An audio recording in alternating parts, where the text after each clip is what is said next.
الحمدللہ رب العالمین والصلاة والسلام علی اشرف الانبیاء والمرسلین حبیبنا و حبیب رب العالمین وعلی آلہ و اصحابہ اجمعین۔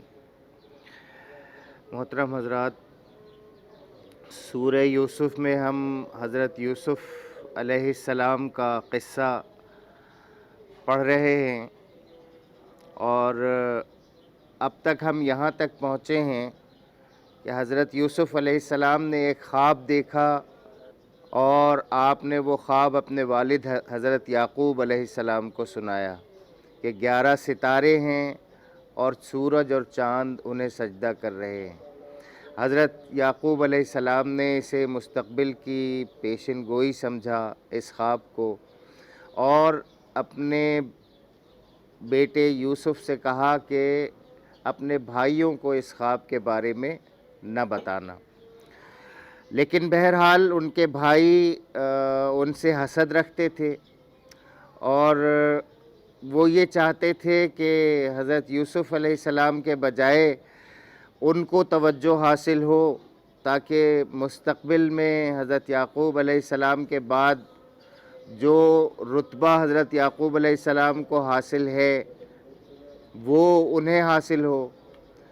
تو ان لوگوں نے آپس میں مشورہ کر کے حضرت یوسف علیہ السلام کو ایک اندھے کنویں میں ڈال دیا۔ اس زمانے میں قافلے چلتے تھے، قافلوں میں پانی بھرنے والے لوگ بھی ہوتے تھے، تو خوش قسمتی سے آپ دیکھیے کہ انہوں نے تو اندھے کنویں میں ڈال دیا تھا۔ انہیں اس بات سے کوئی غرض نہیں تھی کہ بچہ یہاں پہ کھاتا پیتا کیا ہوگا اور کیسے رہے گا، کیسے زندہ رہے گا۔ لیکن اللہ تعالیٰ نے یہ انتظام کیا کہ وہاں ایک سقے کو بھیجا۔ سقے نے وہاں دیکھا کہ یہاں تو ایک بچہ خوبصورت سا موجود ہے، وہ خوش ہوا اور اس نے جا کے قافلے والوں کو بتایا۔ قافلے والوں نے اس زمانے کے جو چلن تھے اس کے مطابق اس بچے کو اپنے ساتھ چھپا لیا، اور چھپا اس لیے لیا کہ مصر میں جائیں گے۔ مصر بڑا شہر تھا اس زمانے کا، سویلائزڈ شہر تھا، ایک بڑی حکومت وہاں پہ قائم تھی۔ تو وہاں جا کے، وہاں ظاہر بزنس بھی زیادہ ہوتا ہے، اور اس زمانے میں بندوں کا بزنس ہوتا تھا، بندے بیچے اور خریدے جاتے تھے۔ لیکن ان کو یہ اندازہ نہیں تھا کہ حضرت یوسف علیہ السلام کی قدر و قیمت اصل میں کیا ہے۔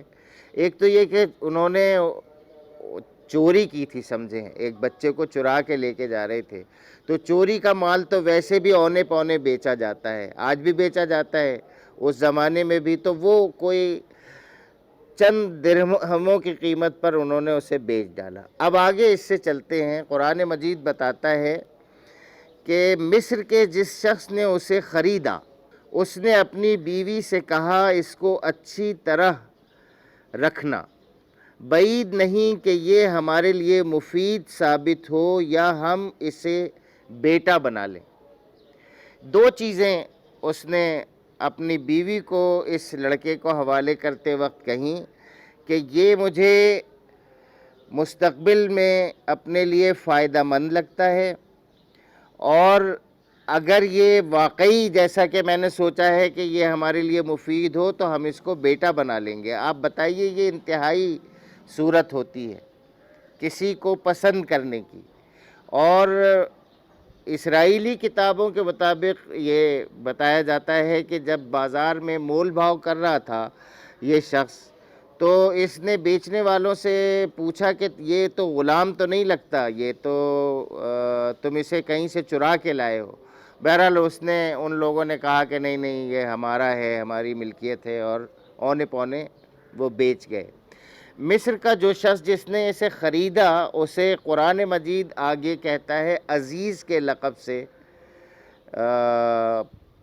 پکارتا ہے، اور اسی صورت میں آگے حضرت یوسف علیہ السلام کو بھی عزیز کے لقب سے یاد کیا جاتا ہے۔ عزیز وہاں پہ ایسے با اقتدار شخص کو کہتے تھے جس کی کوئی مخالفت نہ ہو، کوئی اپوزیشن نہ ہو، جس کی رائے کو، جس کی بات کو مقدم رکھا جاتا ہو، جسے اپوز نہ کیا جاتا ہو. وہ مختلف عہدوں پہ اس کا ذکر ملتا ہے. وہ فوج کا کمانڈر بھی تھا، شاہی باڈی گارڈز کا کمانڈر بھی رہا، اور وہ جو ہے شاہی خزانے کا بھی، یعنی فائننس منسٹر یا شاہی خزانے کا بھی افسر رہا. یہ مختلف اس کے بارے میں روایات ملتی ہیں. یعنی ایک ایسے با اختیار اور شخص کے پاس حضرت یوسف علیہ السلام گئے، جس کا مصر میں ایک بلند مقام تھا، جس کی رائے کو فوقیت دی جاتی تھی، جس کی رائے کی مخالفت نہیں کی جاتی تھی. جو وہ چاہتا تھا مصر کی ریاست میں، جو اس زمانے کی ایک منظم ریاست تھی، ایک متمدن ریاست تھی، ایک جدید ریاست تھی، اس میں وہ ایک اعلیٰ عہدیدار تھا.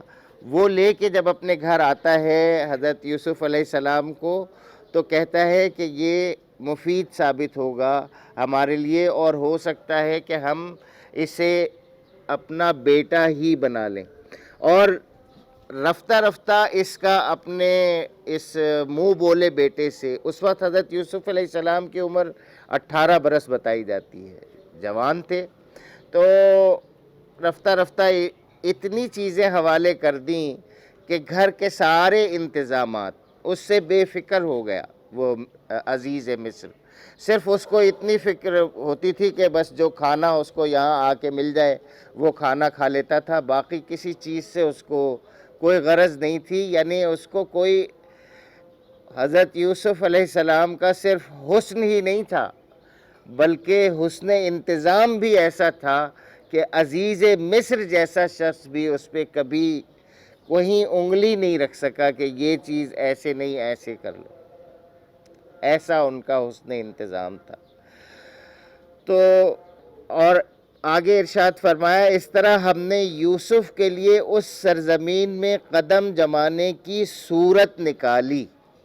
آپ اندازہ کر سکتے ہیں نا کہ ایک ایسے با اختیار اور با اقتدار فرد کے گھر میں حضرت یوسف کا چلا جانا، اور جس وقت اس شخص نے اس کو خریدا ہے حضرت یوسف علیہ السلام کو، اس وقت بھی لاؤڈلی یہ کہہ دیا تھا کہ یہ بچہ جو ہے مجھے غلاموں کے خاندان کا غلام نہیں لگتا، اس کو کہیں سے تم زبردستی لے کر آئے ہو.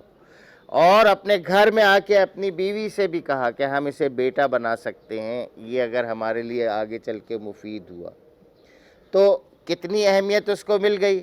پھر چند مہینوں میں ہی اس گھر میں ان کا حسن انتظام ایسا رہا کہ عزیز مصر اپنے گھر کے ایڈمنسٹریشن سے متعلق بالکل بے فکر ہو گیا.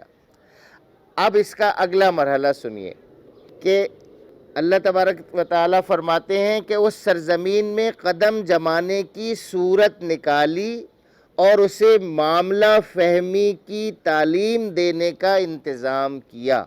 ہم نے ابتدا میں عرض کیا تھا کہ تاویل احادیث کا حضرت یعقوب علیہ السلام نے جب کہا تھا حضرت یوسف علیہ السلام سے کہ اللہ تمہیں تاویل احادیث سکھائے گا، تو اس کا مطلب صرف یہ نہیں کہ وہ خوابوں کی تعبیر بتائیں گے، بلکہ بات کی تہ تک پہنچنا. اب یہاں بات کی تہ تک پہنچنا، معاملہ فہمی کی تعلیم کیسے؟ حضرت یوسف علیہ السلام رہتے تھے مضافات، بلکہ کہنا چاہیے کہ قبائلی علاقے میں، صحرا میں رہتے تھے. اگر آج کے اعتبار سے ہم دیکھیں تو جیسے اسلام آباد ہے دارالخلافہ پاکستان کا، اور اس سے تھوڑے فاصلے پہ، بہت زیادہ فاصلہ نہیں ہے، قبائلی علاقے ہیں. تو قبائلی علاقوں کی تہذیب، بود و باش، رہن سہن، اکل و شرب، یہ بالکل مختلف ہیں. اور اسلام آباد اگر آ جائیں تو وہ بالکل مختلف ہے.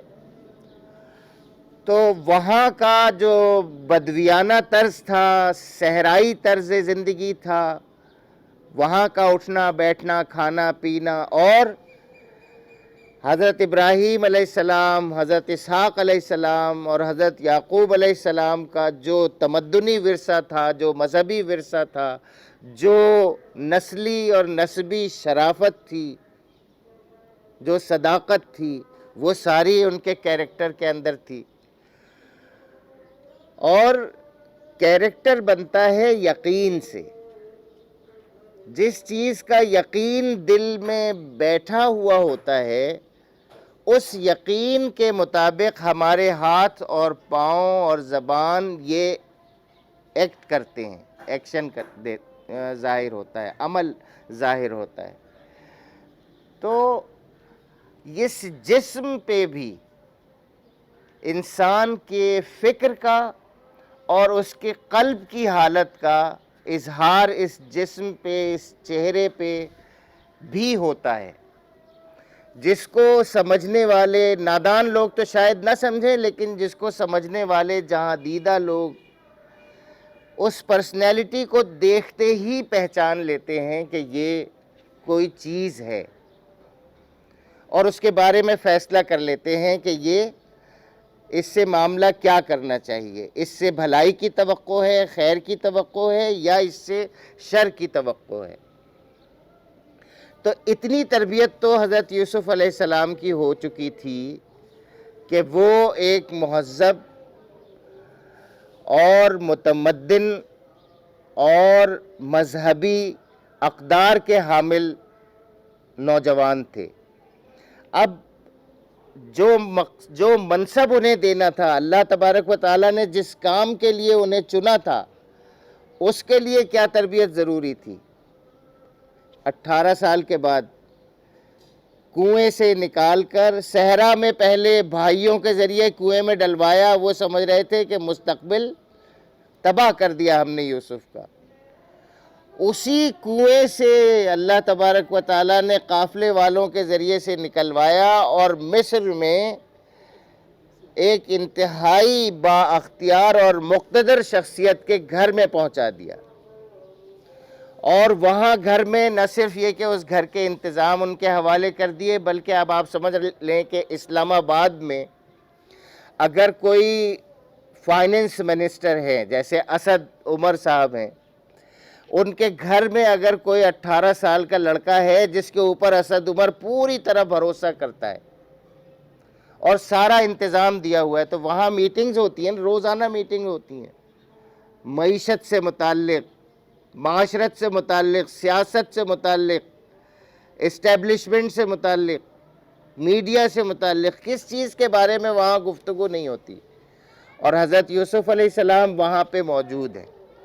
تو گویا زندگی کے ہر شعبے سے متعلق اللہ تبارک و تعالیٰ نے جو اس وقت کی سیاسی صورتحال تھی، معاشی صورتحال تھی، معاشرتی صورتحال تھی، اس تمام سے حضرت یوسف علیہ السلام کی واقفیت کا انتظام کیا۔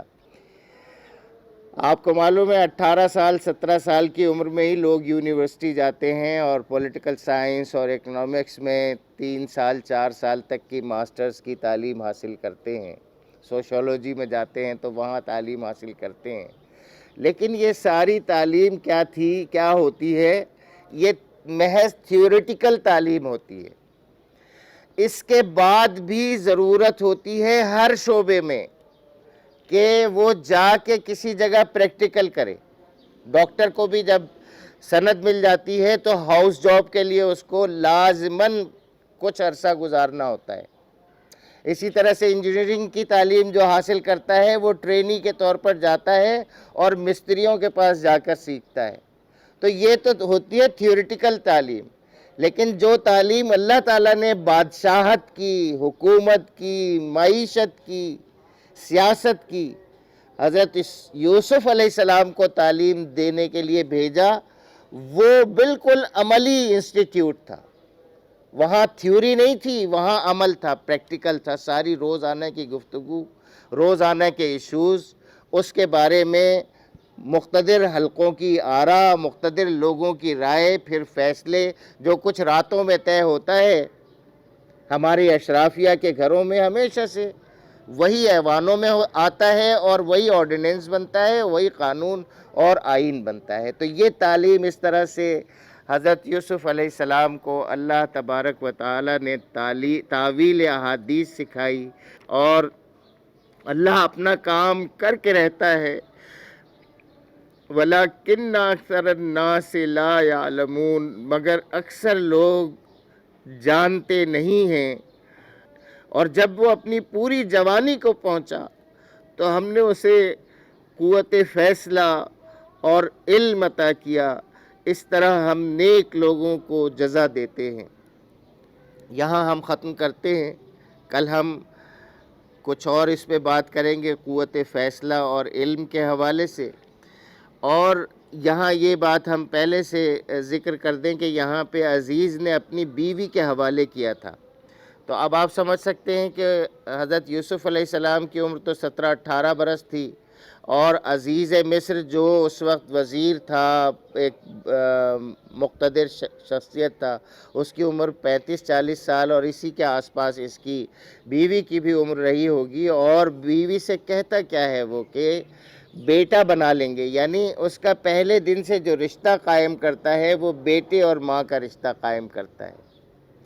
اب اس کے بعد آپ دیکھیے کہ اس معاشرت کے وہاں پہ جو اشرافیہ تھی، اس کے گھروں کا کیا حال تھا، اس کی خواتین کا کیا حال تھا، ان کے تہذیب کا کیا حال تھا، یہ آگے انشاءاللہ کل آپ اس کا ذکر سنیں گے۔ وآخر دعوانا ان الحمدللہ رب العالمین۔